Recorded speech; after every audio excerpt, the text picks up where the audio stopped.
ऐसी शख्सियत का जिसने 5 साल कोसली के अंदर एक विधायक के रूप में एक लैंडमार्क वहां पर घोषित करेंगे। आप सभी का यहाँ पहुंचे, आप जोरदार तालियों से इसमें अपनी सहभागिता रख सकते हैं।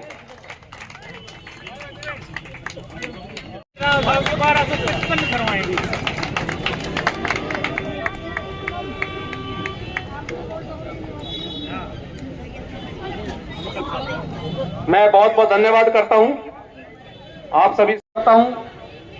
भाई सतीश यादव एडवोकेट, संगीत यादव जी, प्रताप यादव, राज सिंह यादव जी, आप आएं और बुक्का देकर, बुक्का भेंट करके श्रीमान लक्ष्मण जी का स्वागत करें।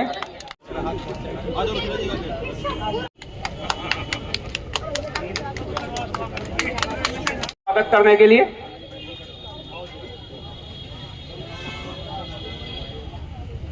इस कड़ी में आप भी शामिल हो, भी आए और स्वागत करें लक्ष्मण जी का और कार्यक्रम को अंतिम क्षणों की ओर ले। मंच पर आसीन बहुत ही श्रद्धा के योग पुष्पा शास्त्री जी और हमारी भारतीय जनता पार्टी के प्रत्याशी भाई लक्ष्मण यादव जी और हमारी वंदना पोपली। शुरू करो। चलो। जय श्री राम, जय श्री राम, जय श्री राम। भारत माता की जय। आज हम आने वाले कल आप सभी के हाथों में है। भारत माता को नमन, भारत माता को नमन, भारत माता को नमन।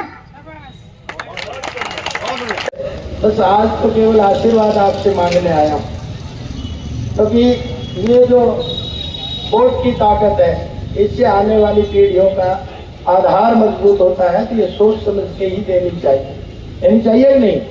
तो ये आपने निर्णय लेना है कि आने वाला 5 साल रेवाड़ी का जिनके हाथों में सौंपना है, उसका भविष्य किस तरह का हो, इस बात की चिंता करनी है। वंदना जी ने सब बता दिया। अगर आपकी ताकत लेने के बाद कप्तान एंड फैमिली ने अपने स्वार्थ सिद्धि के लिए सारा काम करा, कभी भी जनता के बारे में नहीं सोचा। लेकिन मैं वादा देके जाता हूँ, अगर आपकी दी हुई ताकत कभी अपनी स्वार्थ सिद्धि में नहीं लगाऊंगा, क्षेत्र के विकास के लिए उसको खर्च करूंगा। और आपको पता है, अगर इनको ताकत भी दे दी गलती से तो भाई रोहतक की ताकत बढ़ेगी। किसकी बढ़ेगी? रोहतक की ताकत बढ़ेगी। रोहतक की ताकत मैडम सोनिया की ताकत बढ़ेगी, जो इस देश के खिलाफ राहुल बाबा कभी अमेरिका में बात करते हैं, कभी चाइना से बात करते हैं, कभी पाकिस्तान से बात करते हैं। इस देश के खिलाफ एक से एक नए नए षड्यंत्र लाने का काम करते हैं कि नहीं करते? ये कहते हैं कि हम धारा 370 खत्म कर देंगे, राम मंदिर को तोड़वा देंगे। फिर एक आजकल एक नया उपदेश आपके बीच में हमारे यहाँ के विधायक दे रहे हैं। मैं तो 365 दिन में 250 दिन रेवाड़ी में रहा हूँ, उसको पता कर लेना कितने दिन रेवाड़ी में सोया है। आपके तो मॉडल टाउन के ही हैं। एक दिन तो मेरी भैंस भी सदन में हो गई इससे, बोले मेरे घर के सामने पानी भरा है। तो मैंने कहा भाई ये तो बड़ी दुर्भाग्य की बात है, 50 साल हो गए पानी भरा है। और कहते हैं विकास नहीं हुआ है। तो मैंने कहा भाई कौन सी बेशर्म चक्की का आटा खाते हो, 50 साल होने के बाद भी विकास नहीं हुआ है, तो फिर कब होगा वो विकास, जरा जनता को बता दे। मैं तो 5 साल का अपना लेखा जोखा लेके आपके सामने आया हूँ, लेकिन इन 50 साल वालों से भी पूछ लेना कि इनका लेखा जोखा कहाँ है। और भाई मेरे को ताकत दोगे तो एक सुखद परिवर्तन रेवाड़ी में देखने को मिलेगा। और इस दक्षिणी हरियाणा की ताकत के साथ साथ हरियाणा की ताकत बनेगी, और हरियाणा की ताकत जो है वो आदरणीय मोदी जी को मिलेगी कि नहीं? और जब से मोदी जी को आपने ताकत दी है, विश्व में आपका डंका बजता है कि नहीं बजता? बताओ कितने लोग मानते हैं विश्व में डंका बजता है? तो इसलिए मैं ये कहना चाहता हूँ, ये गंवाने की चीज नहीं, संवारने की चीज है आपके हाथ। तो इसको संवारोगे तो आने वाली पीढ़ियां आपका गुणगान भी करेंगी। और मैंने वो भजन की बात कर दी थी, कहीं गा दिया भजन, उन्होंने पकड़ लिया कि ये तो भजन गाता है। तो मैंने कहा भाई मैं तो भजन गाता हूँ, हमारी तो पूजा पद्धति का हिस्सा है, हमारा जो संस्कृति संस्कार है। लेकिन मैं आपसे पूछना चाहता हूँ, दोनों बापू बेटा सुबह सुबह अल्लाह अकबर क्यों करते हो, अल्लाह ताला क्यों करते हो? मस्जिद में जालीदार टोपी पहन के बिरयानी खा रहे हो, दोनों होड लग रहे हो। तो मैंने कहा, फिर मेरा साथी कहने लगे नॉर्मल बिरयानी नहीं है, तो मैंने कहा फिर कैसी है? बोलो ये हलाल की बिरयानी है। तो मैंने कहा भाई हलाल तो 50 साल से रेवाड़ी को इन बापू बेटों ने कर ही रखा है, ये तो मेरे कहने की बात नहीं, सारे कहते हैं। मैंने कहा हलाल भी कर रखा है, बेहाल भी कर रखा है। अरे भाई चंद दलाल भी पाल रखे, हलाल दलाल और बेहाल के बीच में रेवाड़ी फंसी हुई है, इसको निकालोगे कि नहीं निकालोगे? ये पीछे वाले निकालेंगे कि नहीं निकालेंगे? तो इसलिए यह सुंदर अवसर है आने वाली 5 अक्टूबर को। ये कहता है कि धर्म की राजनीति करते हैं, क्यों भाई? बिना धर्म की राजनीति होती है क्या? बिना धर्म की राजनीति तो आप लोगों के जुम्मे ही है, जो आप कभी कुछ बयान देते हो, कभी कुछ बयान देते हो। मामन खान पर अभी बयान दे रहा था नूह में, जो विधायक था, बोला अब के हमारी सरकार आ गई तो बोला हिंदुओं को निवास से खदेड़ने का काम करेंगे। शुरुआत किसने करी?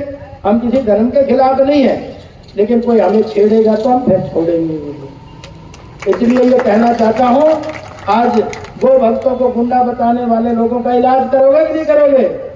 और फिर आज गीता का ज्ञान सुना रहा है, कर्म करो, बोला कर्म करो। अरे 50 साल में तेरे कर्म तो देख लिए जनता ने। उपदेश देना तो बहुत आसान है, लेकिन आप ये कहता है कर्म करो, कर्म नहीं करा इसलिए कह रहे हैं, धर्म की आड़ ले रहे हैं। धर्म की तो मैं कहता हूँ सबको आड़ लेनी चाहिए, लेकिन तुम्हारा क्या करे? मनमोहन सिंह कहता है, बोला देश के संसाधनों पे सबसे पहला अधिकार मुसलमानों का, अल्पसंख्यकों का है। क्या भूल गए आप अपनी बातों को?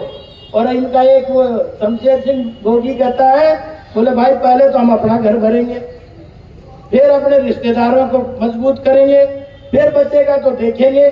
मैंने कहा थारी तो संस्कार इस तरह के हैं, सारे तो संस्कार इस तरह के ऊपर से नीचे तक है। बोले माँ पे पूत, पिता पे घोड़ा, घरना नहीं तो थोड़ा थोड़ा, है क्या नहीं? तो इनके तो संस्कार इस तरह के हैं। इनका इलाज आपके हाथों में है।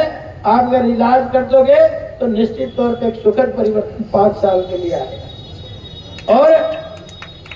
और ये आज वोट की अपील का आपके बीच में आके कर रहे कि नहीं कर रहे? बोले हमारी रेस में ही कोई नहीं है। तो मैंने कहा भाई मैं तो कभी रेस में रहा ही नहीं, तू अकेला दौड़ रहा था तो तू फर्स्ट आ गया होगा। इस जनता जनार्दन आ गई है मार्केट में, इस तेरी रेस भी देख लेंगे।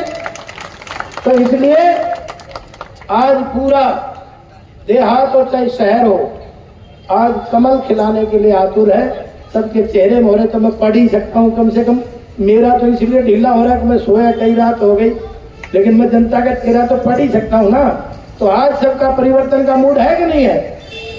और भाई जो सम्मान सूचक पगड़ी मॉडल टाउन ने बांधी है, सब साथियों ने बांधी, मैं तो वादा देके जाता हूँ आपकी आन मान शान की इस पगड़ी को कभी कम नहीं होने दूंगा, इसका सम्मान बढ़ाने का काम करूँ। और भाई राम का, क्योंकि जनता तो जनार्दन राम होती है कि नहीं होती? तो भाई राम का सबसे सच्चा सेवक कौन था? या तो लक्ष्मण था या हनुमान था।